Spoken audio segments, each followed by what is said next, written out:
Me dicen ahí si ven. Vamos a tratar. ¿Lo ven ahí? Bueno, hoy vamos a ver metabolismo de glúcidos. Dijimos, ya empezamos la clase pasada. Hoy nos quedan estas vías metabólicas que son glucógenolisis, glucogenogénesis y después vamos a ver gluconeogénesis.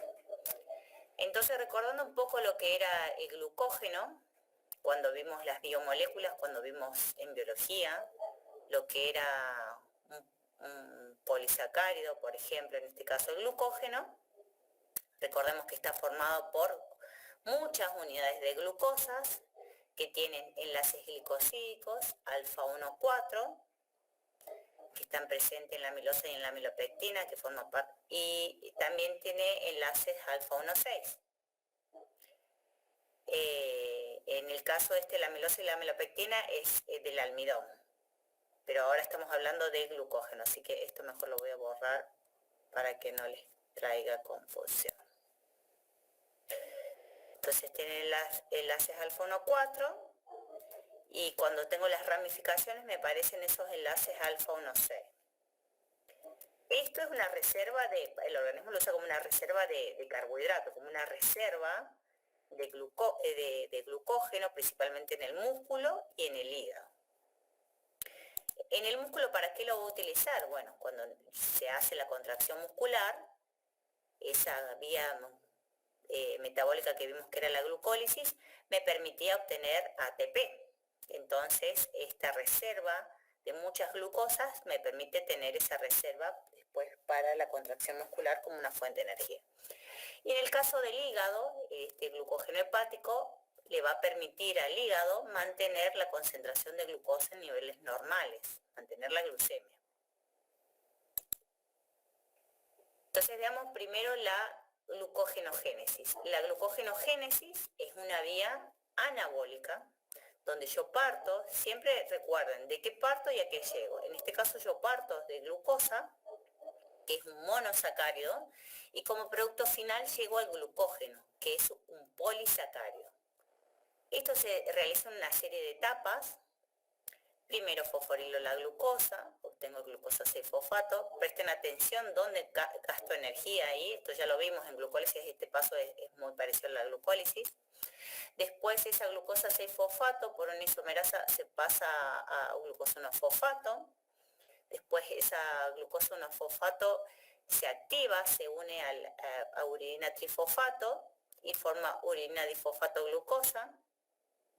Y después la glucógeno-sintasa, esa uridina difosfato glucosa, forma el enlace alfa 1,4, donde ese glucógeno va creciendo, voy agregando un residuo de glucosa, por eso dice N+1 residuo glicosídico, y después va a actuar otra enzima que se llama enzima ramificante, que me va a formar esos enlaces alfa 1,6, y como resultado voy a tener una molécula de glucógeno que tiene muchos residuos de glucosa, como vimos acá, y también en sus ramificaciones otros residuos de glucosa.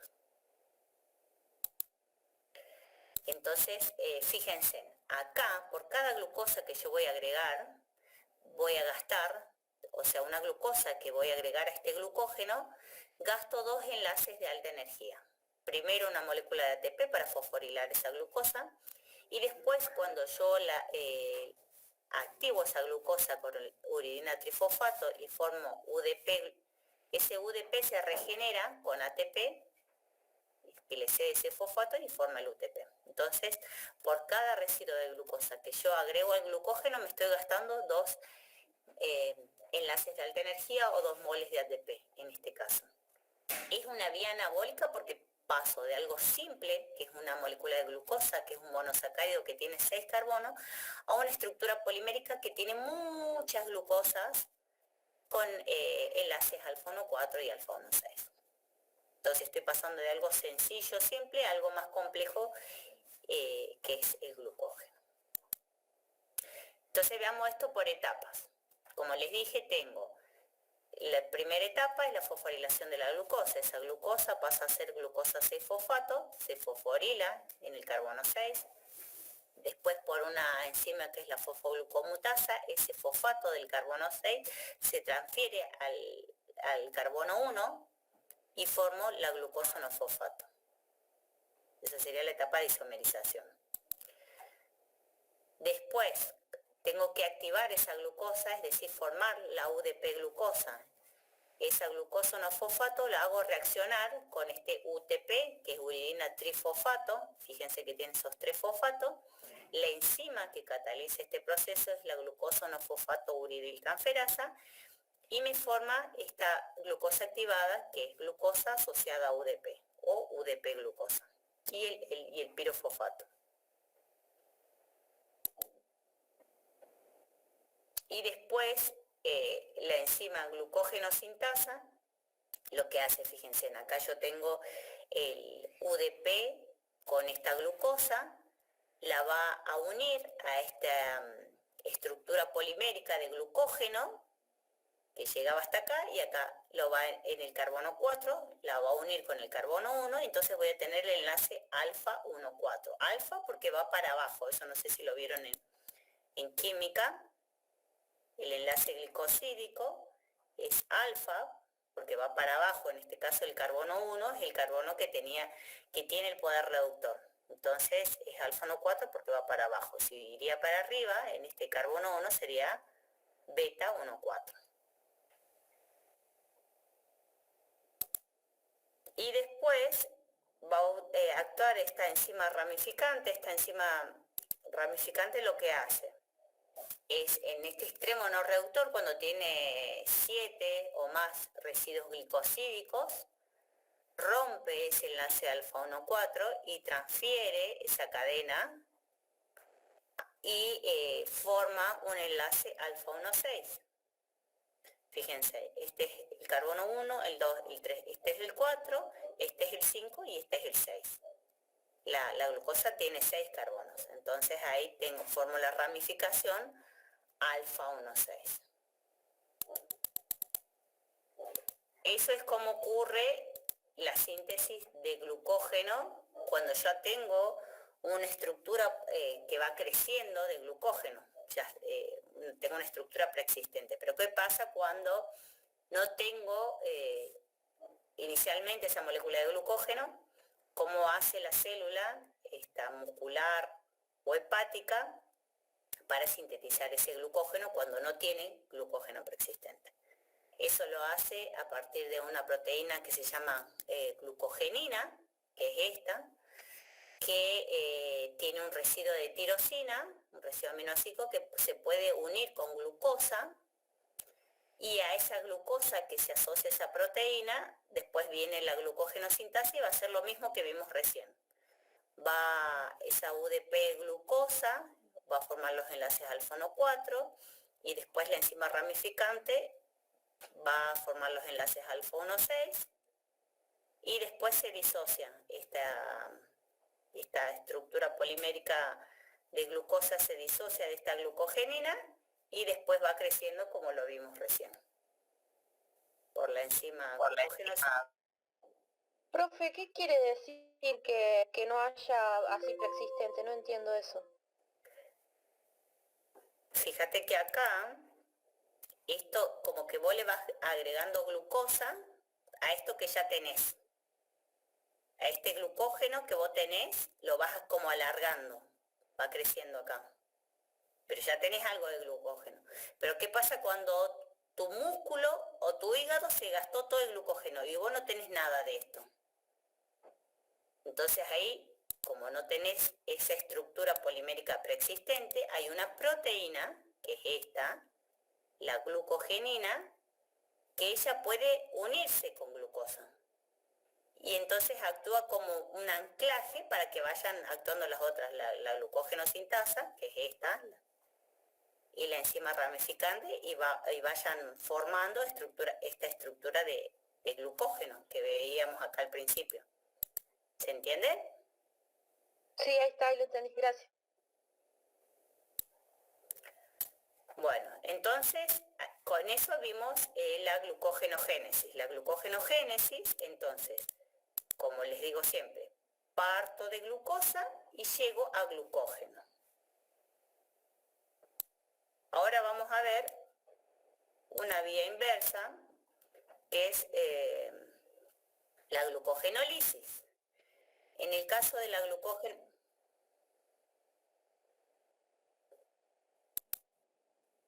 Ay, a ver.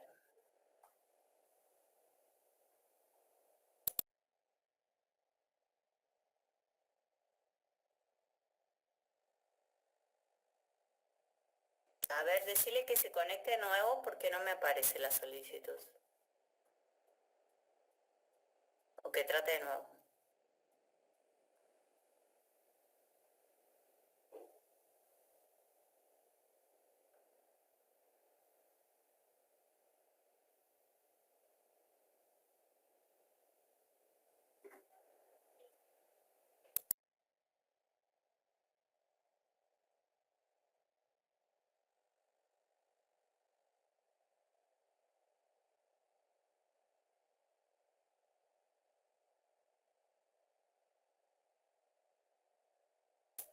No me aparece el pedido de conexión.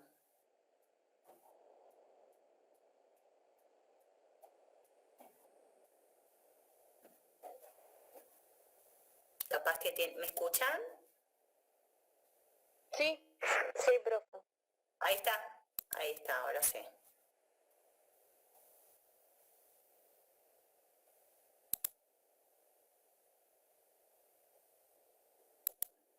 Bueno, entonces como les dije recién, siempre fíjense en de qué partimos y a qué llegamos. Ahora vamos a ver la reacción una vía metabólica a la inversa de esta, que es la que vimos que es la glucogénesis, que es la glucogenólisis, que es la degradación del glucógeno.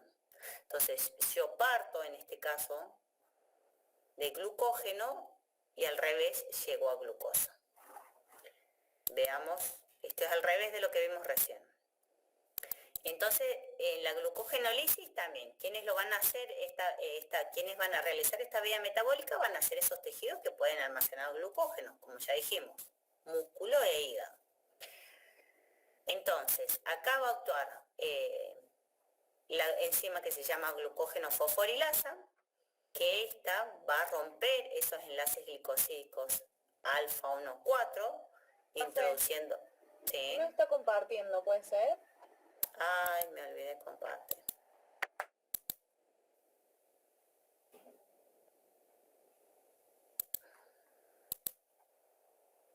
Ahora sí. Bueno, ¿ahí ven? Sí, profe. Bueno, entonces, esta vía de glucogenólisis es la degradación de glucógeno y como les dije es una vía catabólica, donde yo parto de glucógeno y llego a glucosa. ¿Esto quiénes lo van a realizar? Músculo e hígado. En el caso del músculo va a llegar hasta acá, hasta glucosa 6-fosfato. Eso lo vamos a marcar. Después se los voy a editar. Sin relleno.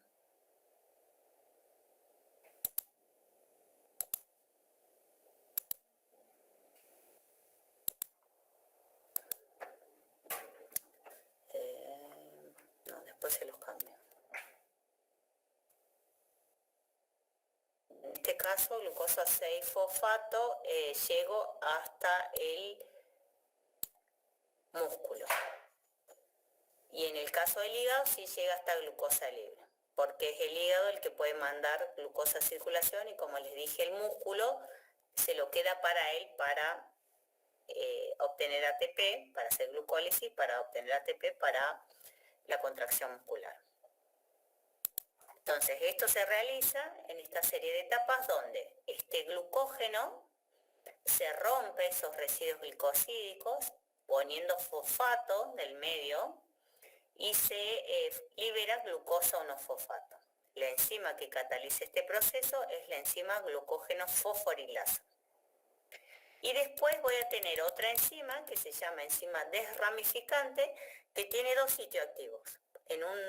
Por un lado tiene actividad transferasa donde 4 residuos glucosídicos antes de la ramificación, esas últimas 3 glucosas con enlaces alfa 1,4 lo transfiere a un extremo no reductor.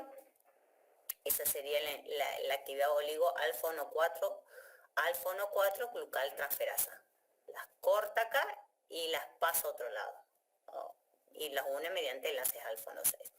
Y después tengo otro sitio catalítico, tiene esa misma enzima ramificante, y en este caso su actividad es glicosidasa alfa 1,6, donde está esa glucosa unida mediante enlaces alfa 1,6, lo rompe y me libera glucosa libre. Entonces, por esta acción de la glucógeno fosforilasa y la de enzima ramificante, yo voy a tener glucosa 1-fosfato y glucosa. Fíjense, entonces acá se ve mejor la acción de la glucógeno fosforilasa, donde este enlace alfa 1,4 se rompe tomando fosfato del medio y me queda glucosa 1-fosfato. Después, esa glucosa 1-fosfato, por la misma enzima que la vimos en la glucólisis, la fosfoglucomutasa, es una reacción reversible que pasa de glucosa 1-fosfato a glucosa 6-fosfato.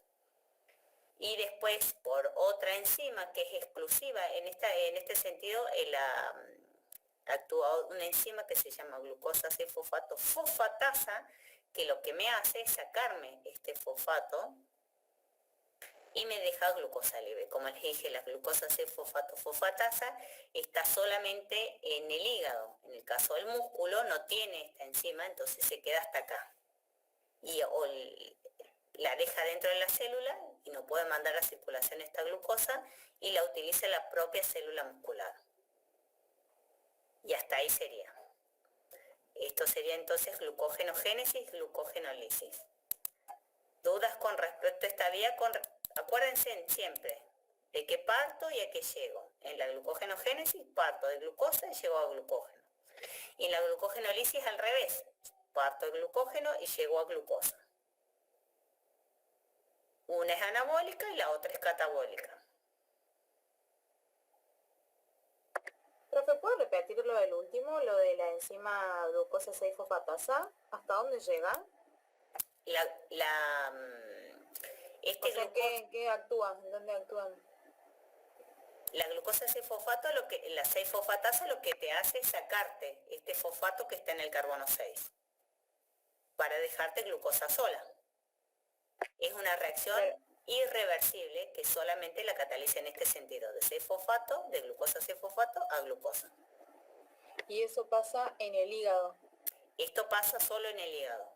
Ah, está, esa es la pregunta. Porque es el hígado el que mantiene la glucemia. Cuando nosotros no comemos, por ejemplo, qué sé yo, a la mañana me levanté apurada, me dormí, no hice tiempo a desayunar, se me iba el colectivo y me fui así con lo que cené de anoche. Entonces el hígado tiene su reserva de glucógeno. Tiene el hígado su reserva de glucógeno. Entonces, entre las comidas, si uno no come, puede usar esa reserva de glucógeno y va rompiendo esos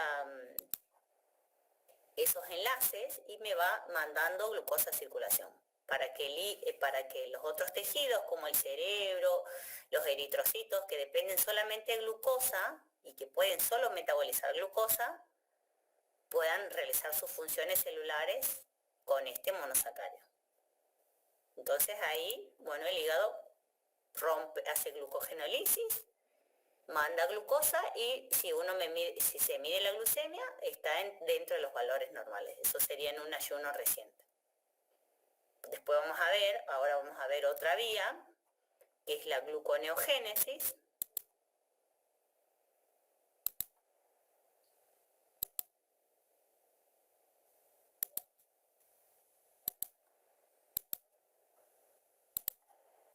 Que en ese caso lo que uno hace es sintetizar glucosa, pero esa glucosa es de una fuente no glucídica. Entonces, la gluconeogénesis es una vía anabólica donde yo sintetizo ya sea glucosa o glucógeno, pero de precursores que no son carbohidratos. Ese precursor que no es un carbohidrato puede ser el lactato, que en este caso se forma en el músculo, el lactato. Puede venir de la lipólisis de los triacilgliceroles. Cuando se rompe, me libera el glicerol. ¿Se acuerdan cuando vimos lípidos en biología también? Vimos que esos triacilgliceroles estaban formados por el alcohol, que era glicerol, y los ácidos y 3 ácidos grasos. Bueno, cuando se rompe ese triacilglicerol que está en el adipocito, se manda a circulación glicerol y ácidos grasos. Bueno, el hígado puede tomar ese glicerol y hacer gluconeogénesis, sintetizar glucosa a partir de ese glicerol o ese lactato, o también de aminoácidos, como leucina, lisina, u otros que sean glucogénicos, que vengan del músculo, y el único órgano que puede hacer gluconeogénesis acá es el hígado. Vamos a ver, bueno, ocurre mayormente en el citosol. ¿Para qué se hace la gluconeogénesis? Como les dije, hay células que dependen exclusivamente de la glucosa como fuente de energía, como el cerebro, los eritrocitos. Los eritrocitos, por ejemplo, no tienen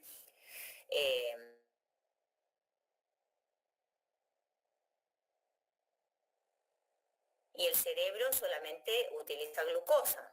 Entonces no pueden utilizar otro monosacárido, o sea, dependen solamente de esta glucosa.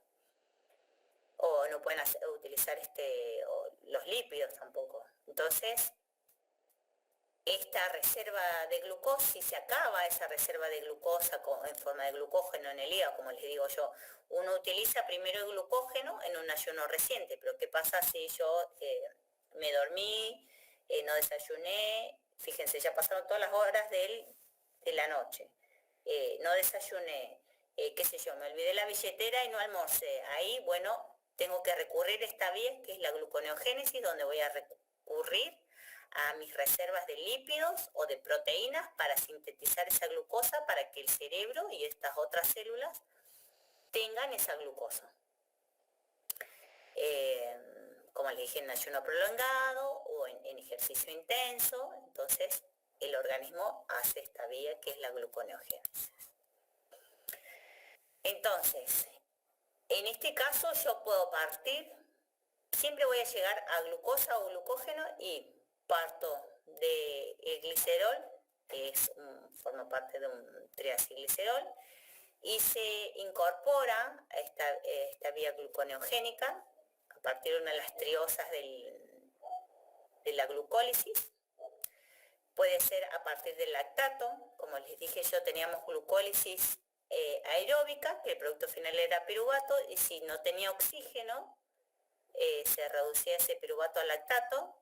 Entonces, en la glucólisis anaeróbica yo tenía lactato, por ejemplo en el músculo. Cuando estoy haciendo un ejercicio intenso, donde no alcanza ese oxígeno, que lo necesito en la cadena de transporte de electrones, es poco y no alcanza todo para reoxidar esos NAT reducidos, entonces se forma el lactato. O también a partir de aminoácidos glucogénicos que se incorporan a partir del oxalacetato o la alanina acá con el piruvato. Entonces, como dijimos, yo parto de fuentes que no son glucídicas, no parto de glúcido, no parto ni de glucosa, ni de galactosa, ni de fructosa, parto de otros sustratos que son provenientes de proteínas o de lípidos. Entonces, veamos en el caso de que yo parta, voy a adivinar ahí.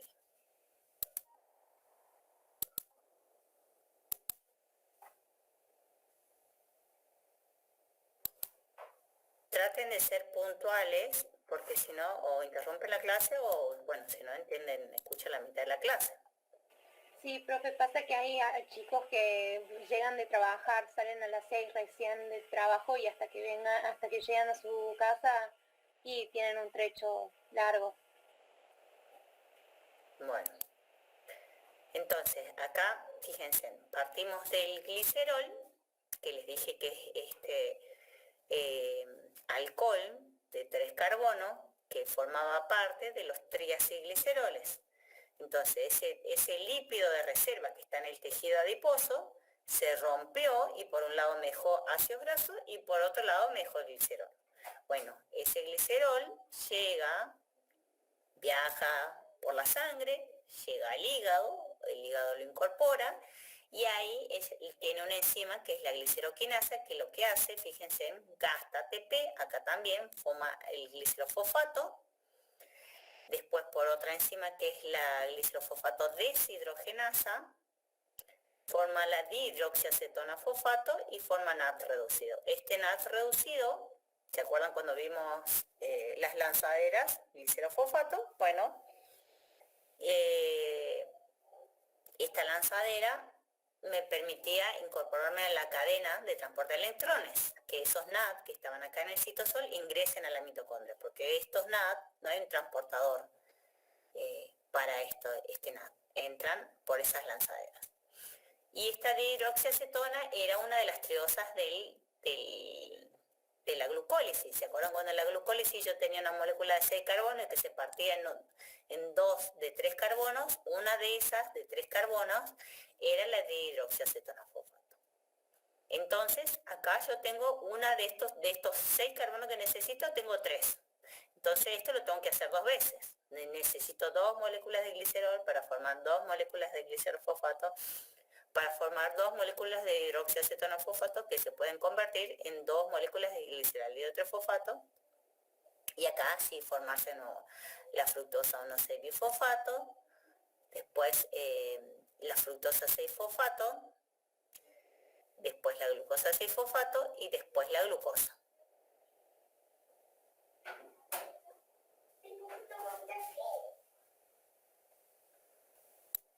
Entonces acá en el caso del glicerol gasto acá un enlace de alta energía y como tengo que hacer 2, o sea, para formar una molécula de glucosa gasto 2 moléculas de ATP.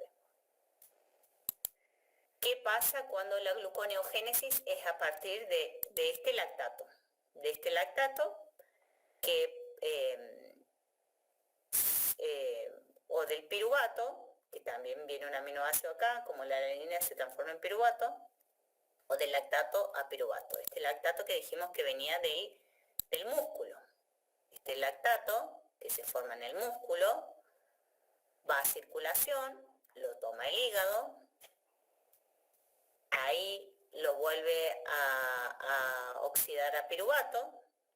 Ese piruvato que está en el citosol de ese hepatocito ingresa a la matriz mitocondrial y ahí por la piruvato carboxilasa forma el oxaloacetato. Este oxaloacetato ya lo vemos en el ciclo de Krebs. Fíjense, ahí gasta una molécula de ATP. Incorpora un carbono más como dióxido de carbono. Fíjense, antes tenía el piruvato que tiene 3 carbonos, ahora este oxaloacetato que tiene 4 carbonos. Después ese oxaloacetato se reduce a malato. Ahí utiliza una coenzima que es natrooxida y sale oxidada. Este malato sale, tiene un transportador en la membrana, sale ese malato mitocondrial al citosol y ahí de nuevo se vuelve a oxidar a oxaloacetato. Entonces, fíjense, primero tenemos fases mitocondriales y después fases citosólicas. Ese oxaloacetato se transforma en fosfoenolpiruvato, ahí gasta un enlace de alta energía en forma de GTP y pierde un carbono como dióxido de carbono.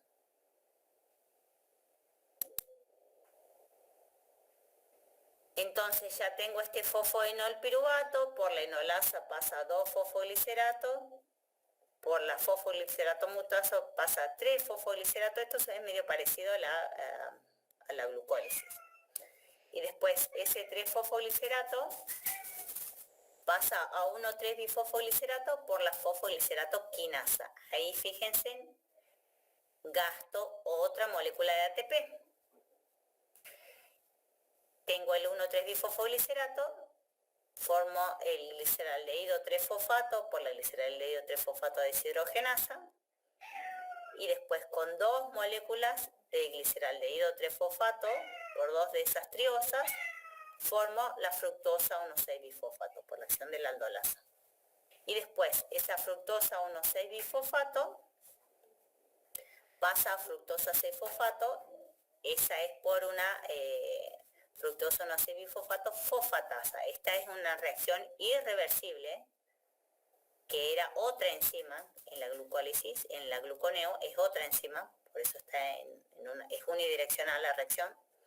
Después la fructosa 6-fosfato pasa a glucosa 6-fosfato por la fosfoglucoisomerasa, y después esa glucosa 6-fosfato, como vimos recién, solamente en el hígado tengo la glucosa 6-fosfato fosfatasa, que está en el retículo endoplasmático del hígado, y en el caso del músculo se queda hasta ahí, hasta glucosa 6-fosfato.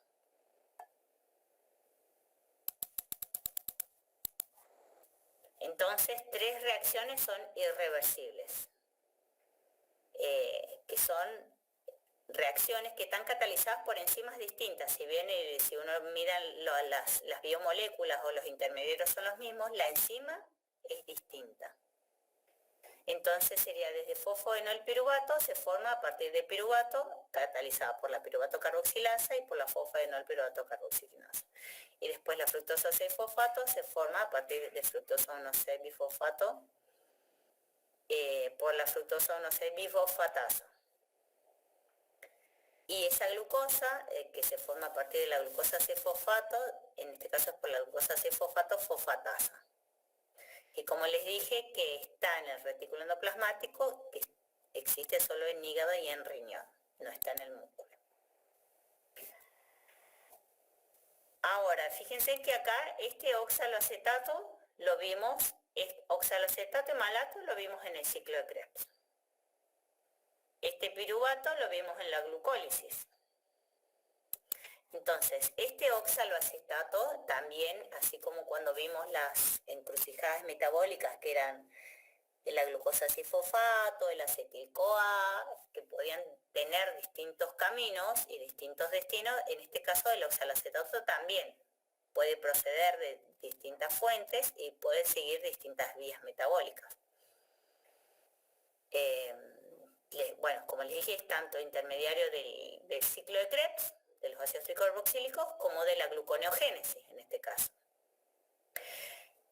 El aumento de la concentración de acetil-CoA, que era el producto final de la descarboxilación oxidativa del piruvato, nos dice que si aumenta la concentración de este acetil-CoA es porque la velocidad en la que se usa en el ciclo de Krebs este acetil-CoA no es la misma en la que se está produciendo. Se me está como almacenando más acetil-CoA, y eso puede ser porque tengo un exceso de ATP y NAD. Entonces ese ciclo de Krebs que me genera ATP o NAD hace que esos productos me inhiban esa vía. O porque tengo poco de los intermediarios que necesito para el ciclo de Krebs, como el oxaloacetato. Porque, como se acuerdan cuando vimos el ciclo de Krebs, dijimos que era una vía anabólica y catabólica. Entonces, para las vías anabólicas de biosíntesis, de sintetizar aminoácidos, o gluconeogénesis, como en este caso la síntesis de glucosa a partir de estos compuestos no glucídicos, es una vía anabólica de ese ciclo.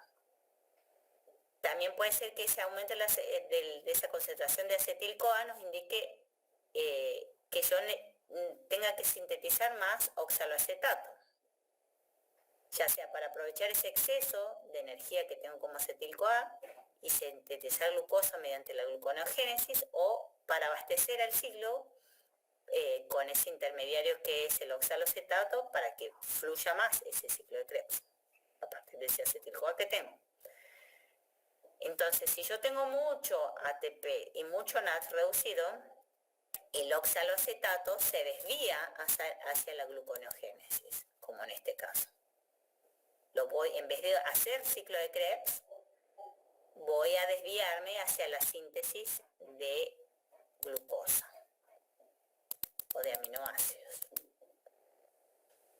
Como les dije, esta glucosa 6-fosfato fosfatasa es una enzima es una proteína integral de la membrana del retículo endoplasmático, que está solamente en hígado y en riñón, que son los que pueden suministrar glucosa de la gluconeogénesis para mantener al resto del organismo. Y esa desfosforilación de la glucosa está acoplado a los transportadores de glucosa y fosfato. Bueno, y acá, a ver, ¿qué más?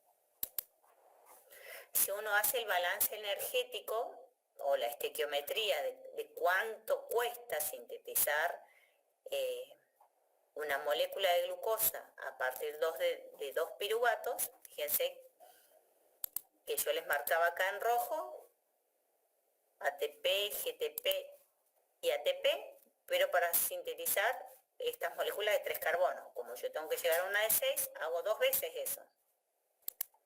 Entonces, en la estequiometría o en el balance energético, tengo 2 moléculas de piruvato, me gasto 4 moléculas de ATP, me gasto 2 GTP,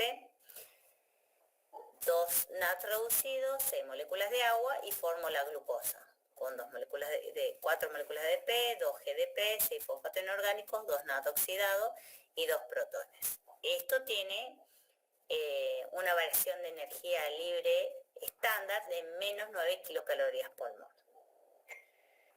La glucosa es algo, esto termodinámicamente, fíjense, se acopla a algo que tendría un delta G positivo. Sintetizar esta glucosa tendría un delta G positivo, no sería espontáneo.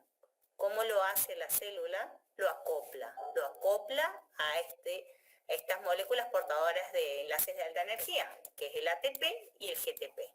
Está acoplando esta formación de glucosa con esta hidrólisis de ATP y GTP para que el delta G total siga siendo negativo. Entonces, en este caso, estos 4 más 2, necesito 6 enlaces de alta energía para sintetizar una molécula de glucosa a partir de piruvato. En el caso del glicerol era de 2, ¿se acuerdan? Uno acá, llega una treosa y esto tengo que hacer 2 veces, entonces son 2 ATP, en el caso del glicerol para llegar a una glucosa, y en el caso de piruvato me gasto 6.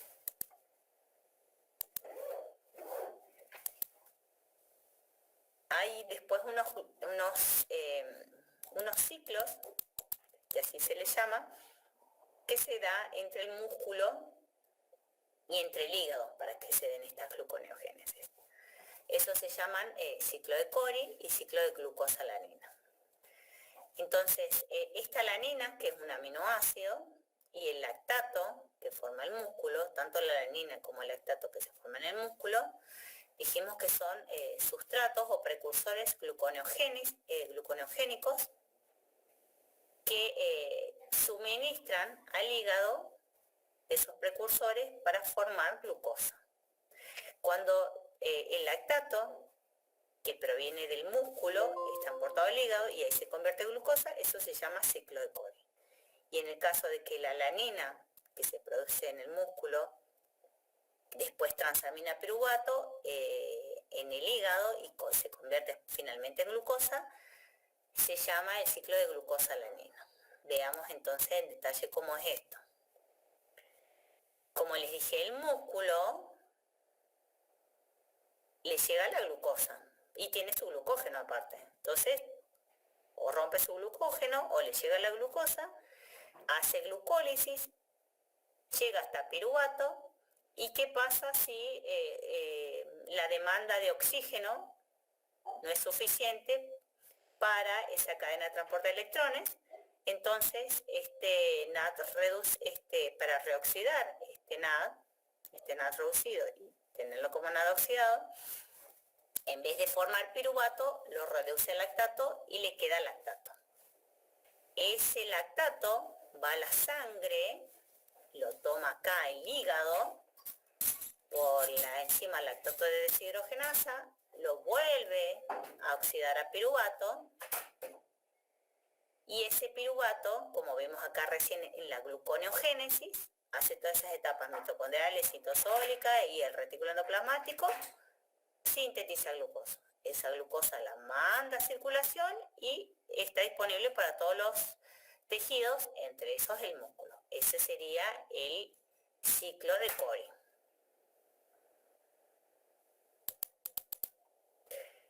En el caso del ciclo de glucosalanina, acá, como les dije, el músculo tiene su glucosa, hace glucólisis, obtiene piruvato. El piruvato, aparte de ser el producto final de la glucólisis anaeróbica, es un alfa-cetoácido que lo puedo obtener por transaminación de la alanina. La alanina, si yo le saco el grupo amino, se transforma en piruvato. Entonces, por transaminación, este aminoácido me da piruvato. Y ese piruvato lo puedo reducir a lactato. Y ese, o al revés, y acá, entonces, esta alanina, fíjense que el piruvato no sale del músculo, el que sale es la alanina. La alanina sale a circulación, acá en este caso lo toma el hígado, esa alanina lo transamina con otro aminoácido, se libera del grupo amino, forma después, vamos a ver, la urea, y me forma su alfa-cetoácido, que es el piruvato. Este piruvato, como vimos, hace gluconeogénesis y yo puedo sintetizar glucosa que el hígado lo manda a circulación. Este sería el ciclo de glucosalanina. Y estos dos ciclos le permiten mantener la glucemia al hígado en esos periodos que hay entre las comidas.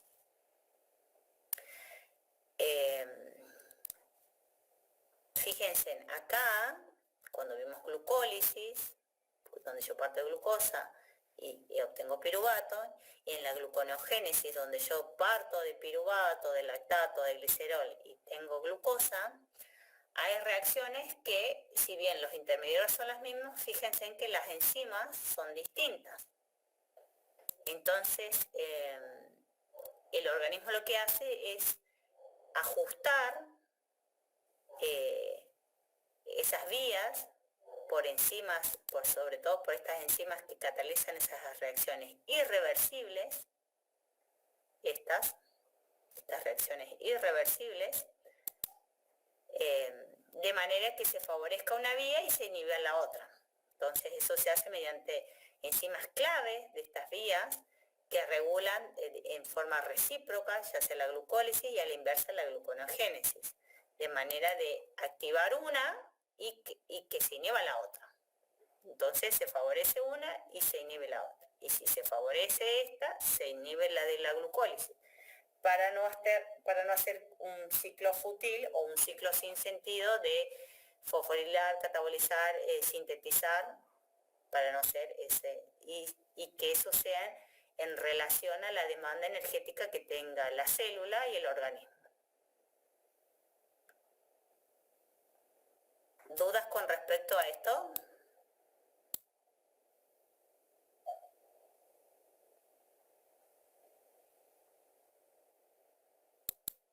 Como siempre, les digo para las preguntas para el parcial, si es anabólica o es catabólica. Todas las vías que vimos, les voy a preguntar si es anabólica o es catabólica. ¿Y por qué?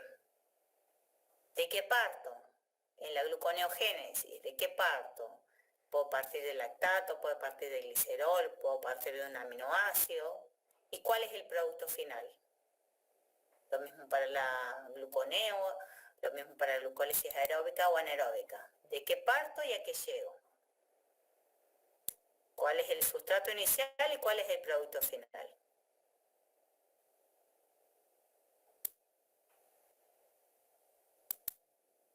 Y a ustedes les va a quedar como tarea y como pregunta de parcial, si quieren anotar,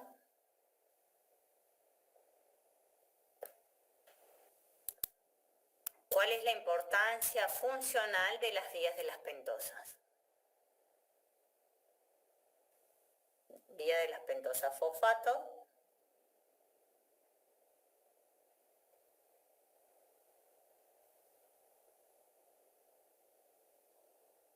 ¿Qué importancia funcional tiene? Perdón, profe, ¿podría repetir la pregunta? ¿Cuál es la importancia funcional de las vías de las pentosas fosfato?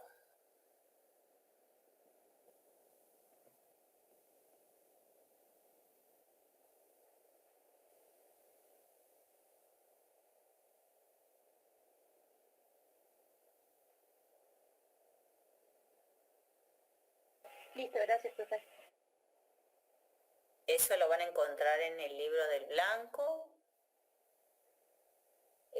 Y bueno, y eso lo voy a preguntar en el parcial. Profe, una consulta. ¿Eso está en la parte del libro de Blanco, en el mismo apunte que dio del capítulo 13, ese metabolismo de hidratos de carbono? Sí, en el mismo capítulo ese. Gracias.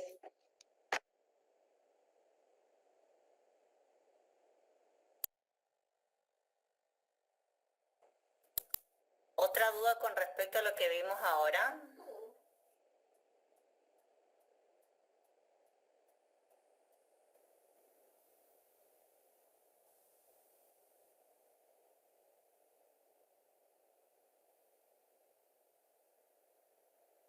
Bueno, como pregunta de parcial para todas las vías metabólicas, inclusive las que vimos hoy, sustrato inicial y producto final. ¿De qué puedo partir, de qué se parte y a qué se llega en esa vía? Ya sea glucólisis, gluconeo, vía de las pentosas fosfato, gluconeogénesis, glucogenolisis, ciclo de Krebs. ¿De qué parto y a qué llego? Después, si es una vía anabólica o catabólica, de todas las vías que vimos, si es anabólica o catabólica y por qué, o si es anfibólica, como en el caso del ciclo del Krebs, y por qué.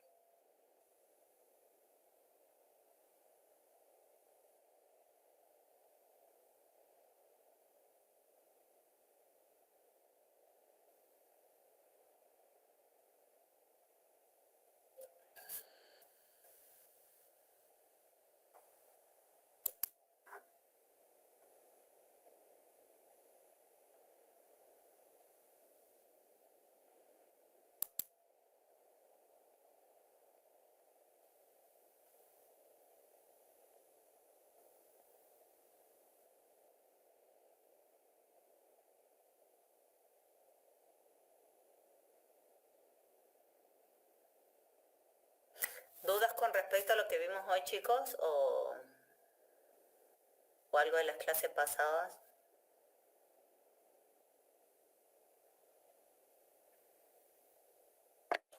Profe, el ciclo de Cori y la glucosalamina también sería, nos va a preguntar también si es catabólico, anabólico y todo lo demás. Si ven el ciclo de Cori, a ver, ahí les comparto.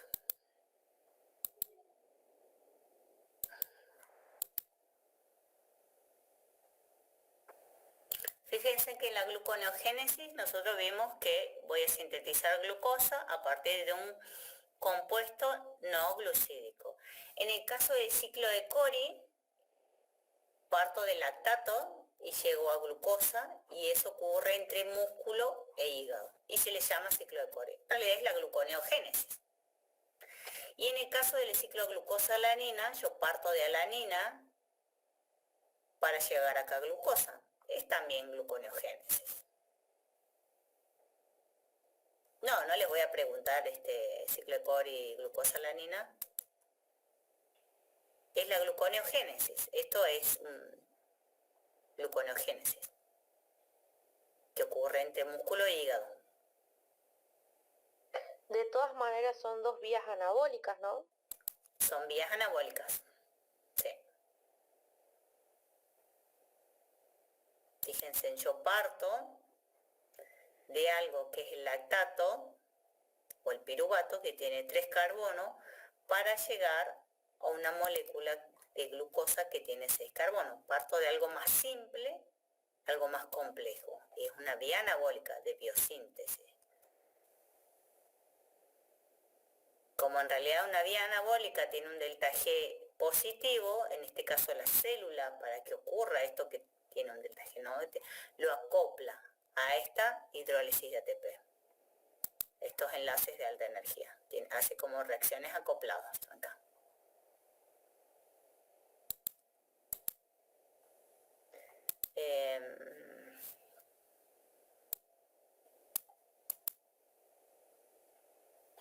Balance energético también puedo tomar, sobre todo cuántos moles de ATP o cuántos enlaces de alta energía, ya sea a partir de piruvato, de glicerol o en la glucólisis aeróbica o anaeróbica, cuánto era el rédito energético, ya sea de consumo o de formación.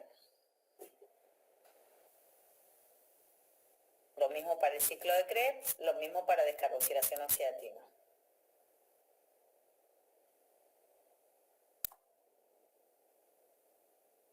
Y esas serían las preguntas de parcial.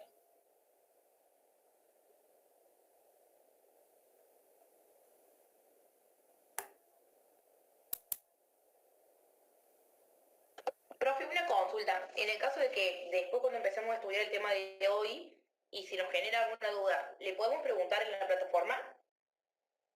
Sí, me pueden preguntar en la plataforma. ¿Le mandamos al privado o digamos lo ponemos como si fuera una pregunta de foro, para que lo puedan ver todos? Como quieran, si lo quieren poner en el foro, lo pueden poner en el foro. Muchas gracias, profe.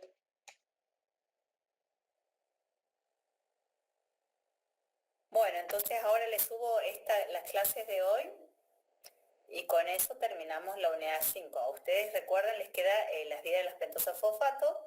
Sobre todo me interesa cuál es la importancia funcional.